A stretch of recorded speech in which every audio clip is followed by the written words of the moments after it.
Thing is அவங்க வந்து அப்பா, அம்மா ஸ்கூலுக்கு கூட்டிட்டு போற ஒரு டைம். அப்பா போய் ட்ராப் பண்ணுவாரு. அம்மா போய் ட்ராப் பண்ணுவாங்க. இல்ல கார்ல போயிட்டு அப்பா ட்ராப் அப்பல்லாம் ரேடியோல ப்ளே பண்ற சாங்ஸ் இதெல்லாம். ஸோ வென் தே இந்த இந்த குழந்தையிலேருந்தே வரும்போது நீங்க சில பேர் கர்ப்பமா இருக்கும்போதே பாட்டுலாம் பாடுவாங்க ஆமா, தெரியுங்களா? ஆமா. வயித்துல. அந்த குழந்தைக்கு அந்த மியூசிக் நாலேட்ஜ் வரணும். அந்த வைப்ரேஷன் இருக்கணும்னு நெறைய மந்திரங்கள் போடுவாங்க. நெறைய பிரேயர்ஸ் ஓடும். அவங்க எல்லாம் அந்த குட்டி வயசுல பருவத்தில கேட்டு, கேட்டு, கேட்டு, கேட்டு இன்னைக்கு ரொம்ப நாளைக்கு அப்புறம் அதுக்கப்புறம் இந்த ஒரு ஜானர் ஆஃப் மியூசிக்ஸ் வந்துருச்சு. திடீர்னு அங்க அது கேட்கும்போதுல்ல,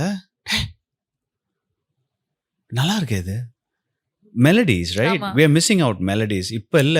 எனக்கு இன்னும் அனிருத் மேல எனக்கு கோவம். Anirudh is a fantastic melody maker. எனக்கு ஏன் மெலடி பண்ண மாட்டேங்கிறான்? எனக்கு ஒரு நேர்ல பார்த்தா ஏன்பா பண்ண மாட்டேங்கிறீங்க? எனக்கு கேட்கணும்னு எனக்கு ஆசை. He is a fantastic melody maker. தேவைப்படுதுல்ல அந்த மாரி ஒரு மெலடிஸ்லாம் இப்ப தேவைப்படுதுல்ல. ஸோ அதுதான் அவங்களுக்கு வந்து அது கேட்கும்போது when they get to see that real singer singing no, அது ஒரு வேற மூடுங்க அது. இப்போ நான் பாலு அங்கிள் கேட்டு வளர்ந்தவன். நான் நியூயார்க்லலாம் இருக்கும்போது I used to pick them up from the airport. A stay a a ஹோட்டல்லேருந்து திருப்பி அவங்கள ஸ்டேஜுக்கு கூட்டிட்டு வரது, வென்யூ கூட்டிட்டு வரது.